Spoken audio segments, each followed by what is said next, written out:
اعلیٰ ترین سطح پر دونوں وفود ہماری درخواست پر پاکستان تشریف لائے. پاکستان کو یہ موقع ملا کہ اس کو مستقل امن میں بدل دے. ڈپٹی پرائم منسٹر اور فیلڈ مارشل نے جو کردار ادا کیا تو میں سمجھتا ہوں کہ ان کا فیلڈ مارشل کا کردار تاریخ بخدا ہمیشہ سنہری حروف سے یاد رکھے گی. سیز فائر برقرار. امریکہ ایران معاملات طے کرانے کے لیے اب بھی کوششیں جاری ہیں. وزیر اعظم شہباز شریف کا کابینہ اجلاس سے خطاب. کہا کہ پاکستان امریکہ ایران مذاکرات میں مثبت پیش رفت کے لیے پر امید ہے. ایران اور امریکہ کو کئی دہائیوں بعد آمنے سامنے بٹھانے کا سہرا پاکستان کو جاتا ہے. امریکی اور ایرانی وفد ہماری درخواست پر پاکستان آیا. دونوں ملکوں کے درمیان 47 سال کے بعد اعلیٰ ترین سطح پر بات چیت ہوئی. پاکستان خطے میں پائیدار امن کے لیے کلیدی کردار ادا کرتا رہے گا. پاکستان کی ثالثی کی بدولت جنگ کے شعلے امن میں بدل گئے جو ہماری بڑی کامیابی ہے. ایران اور امریکہ کے وفود کے بیانات دونوں ممالک کے درمیان برف پگھلنے کی واضح علامت ہے. مذاکرات کے لیے فیلڈ مارشل اور نائب وزیر اعظم کو خراج تحسین پیش کرتا ہوں. وفاقی کابینہ نے پاکستان کی سفارتی کوششوں پہ وزیر اعظم، وزیر خارجہ اور فیلڈ مارشل کی کوششوں پہ خراج تحسین پیش کیا. دنیا کو اپنا ہرمز کی ضرورت. کسی ملک کو بلیک میل کرنے کی اجازت نہیں دے سکتے. صدر ٹرمپ کی میڈیا سے گفتگو. کہا کہ ایران نے پیغام بھیجا تھا کہ وہ بے تابی سے ڈیل چاہتے ہیں. امریکی وفد نے اچھے ایران نے برے طریقے سے مذاکرات کیے. تہران کے ساتھ بہت سی باتوں پر سمجھوتا ہو چکا تھا. ایران کے ساتھ یورینیم کے معاملے پر اتفاق نہ ہو سکا. ایران کسی صورت جوہری ہتھیار نہیں رکھ سکتا. اپنا ہرمز کی ناکہ بندی شروع کر دی گئی ہے. ایرانی جہاز ہماری ناکہ بندی کے قریب بھی آئے تو تباہ کر دیں گے. ایرانی بحریہ سمندر کی تہہ میں جا چکی ہے. ایران کے 158 جہاز ڈبو دیے گئے ہیں. گزشتہ روز اپنا ہرمز سے 34 جہازوں کی آمد و رفت ریکارڈ کی گئی. ہمارے پاس سعودی عرب اور روس سے زیادہ تیل ہے. دنیا کے بہت سے ممالک اس وقت تیل لینے کے لیے امریکہ آ رہے ہیں. اپنا ہرمز کی ناکہ بندی. امریکہ نے جہازوں کو روکنا شروع کر دیا. ایران کی سنگین نتائج کی دھمکی. کہا کہ سیکیورٹی کو خطرہ ہوا تو کوئی بندرگاہ محفوظ نہیں رہے گی. امریکی سینٹ کام کا کہنا ہے کہ خلیج عرب اور خلیج عمان میں ایرانی پورٹ سے آنے جانے والے جہازوں پر ناکہ بندی کا نفاذ ہوگا.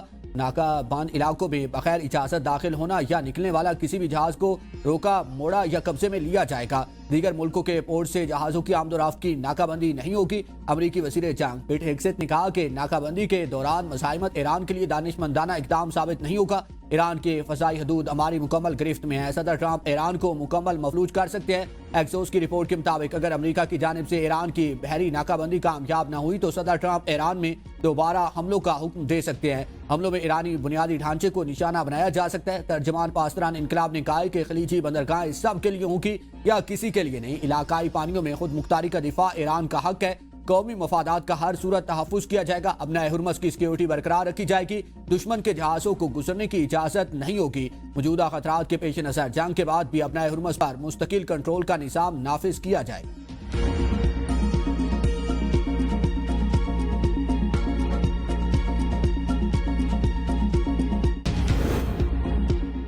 حتمی معاہدے تک پہنچنے کے لیے امریکہ کو امریت ترک کرنا ہوگی. ایرانی صدر مسعود پزشکیان کہتے ہیں ایرانی قوم کے حقوق کا احترام کیا جائے تو کسی معاہدے تک پہنچنے کے لیے راستے تلاش کیے جا سکتے ہیں. اسپیکر ایرانی پارلیمنٹ باقر کالیباف نے ٹرمپ کے بیان پر طنز کرتے ہوئے کہا کہ اپنا ہرمز کی نام نہاد ناکہ بندی کے بعد جلدی آپ $4 سے $5 والے پیٹرول کو یاد کیا کریں گے. باقر کالیباف نے ٹرمپ کو وارننگ بھی دی کہ ایران کے عزم کو دوبارہ آزمانے کی کوشش نہ کرو. کسی بھی غلطی کا پہلے سے بڑا سبق سکھائیں گے. دھمکیوں سے ڈرنے والے نہیں ہیں. وزیر خارجہ عباس عراقچی نے کہا ہے کہ امریکہ کے ساتھ نیک نیتی کے ساتھ بات چیت کی. ہم اسلام آباد مفاہمتی یادداشت سے صرف چند قدم دور تھے. امریکہ کا سخت رویہ رکاوٹ بن گیا. ہمیں حد سے زیادہ بڑے مطالبات، بدلتے مواقف اور ناکہ بندی کا سامنا کرنا پڑا. امریکہ نے کوئی سبق نہیں سیکھا. نیک نیتی کو جنم دیتی ہے. دشمنی کو. ایرانی وزیر خارجہ کے ترجمان اسماعیل وقائی نے کہا ہے کہ عالمی معیشت کو نقصان پہنچا کر کسی بھی جنگ میں کامیابی حاصل نہیں کی جا سکتی. دوسروں کو نقصان پہنچانے کے لیے خود کو نقصان پہنچانا کوئی دانشمندانہ حکمت عملی نہیں ہو سکتی.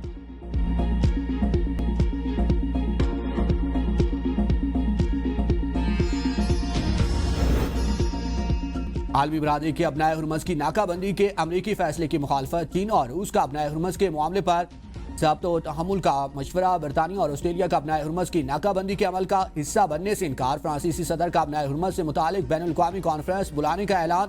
ترجمان چینی وزارت خارجہ نے کہا کہ ہم ابھی راستے کو محفوظ، مستحکم اور بلا رکاوٹ رکھنا بین الاقوامی برادری کے مشترکہ مفاد میں ہے۔ فریقین تحمل اور ضبط کا مظاہرہ کریں۔ روس کا بھی سخت رد عمل، کہا کہ ابنائے ہرمز کی ناکہ بندی سے عالمی منڈیوں کو نقصان پہنچے گا۔ ایران سے افزودہ یورینیم حاصل کرنے کی روسی تجویز برقرار ہے، فی الحال اس پر زور نہیں دیا جا رہا۔ ترجمان برطانوی حکومت کا کہنا ہے کہ ہم جہاز رانی کی آزادی اور ابنائے ہرمز کو کھلا رکھنے کی حمایت جاری رکھیں گے۔ آسٹریلوی وزیر اعظم انتھونی البائنس کہتے ہیں کہ ابنائے ہرمز کی ناکہ بندی امریکہ کا یک طرفہ اقدام ہے، ہمیں شریک ہونے کا نہیں کہا گیا۔ ترک وزیر خارجہ کا ابنائے ہرمز کھولنے کے لیے سفارتکاری پر زور، اسپین کی بھی مخالفت۔ امریکہ اور ایران کے درمیان مذاکرات میں پیش رفت کی امید، پاکستان اور دیگر ثالثیوں کی کوششیں جاری۔ ایکسوس کی رپورٹ کے مطابق پاکستان، مصر اور ترک ثالث آئندہ دنوں میں امریکہ اور ایران کے ساتھ مذاکرات جاری رکھیں گے تاکہ باقی ماندہ اختلافات کو کم کر کے جنگ کے خاتمے کے معاہدے کی راہ ہموار کی جا سکے۔ ثالثیوں کو امید ہے کہ جنگ بندی ختم ہونے سے پہلے مذاکرات کا ایک اور دور ممکن ہو سکتا ہے۔ ذرائع کے مطابق مذاکرات مکمل تعطل کا شکار نہیں ہے، دونوں فریق سودے بازی کر رہے ہیں، یہ ایک بازار کی طرح ہے۔ ایک امریکی عہدیدار نے بھی اس سے اتفاق کیا اور کہا کہ اگر ایران زیادہ لچک دکھائے اور یہ تسلیم کرے کہ اسلام آباد کی تجاویز ہی اسے ملنے والی بہترین آپشن ہے تو معاہدہ ممکن ہو سکتا ہے۔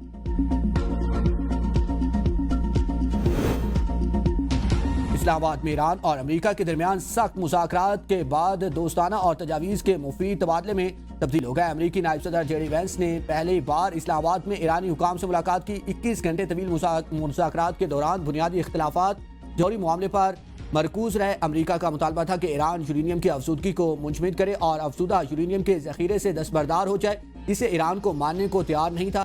دوسرا اختلاف اس رقم کے بارے میں تھا جو ایران چاہتا ہے کہ امریکہ اس کی جوہری رعایتوں کے بدلے میں منجمد فنڈز میں سے جاری کرے۔ امریکہ کو امید ہے کہ ایرانی حکام اس کی پیش کی گئی تجاویز پر غور کریں گے اور یہ تسلیم کریں گے کہ معاہدہ دونوں فریقوں کے مفاد میں ہے۔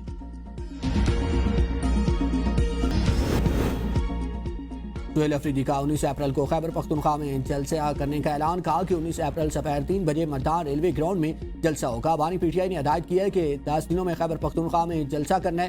تمام تر مسالم کے باوجود ثابت کریں گے کہ پی ٹی آئی پاکستان کی سب سے بڑی سیاسی جماعت ہے۔ ریاستی اداروں پر گمراہ کن الزامات اور ساکھ متاثر کرنے کے کیس میں عدم حاضری پر سہیل افریدی کے ناقابل ضمانت وارنٹ گرفتاری جاری۔ ڈسٹرکٹ اینڈ سیشن کورٹ اسلام آباد کا وزیر اعلیٰ خیبر پختونخوا کو گرفتار کر کے پیش کرنے کا حکم۔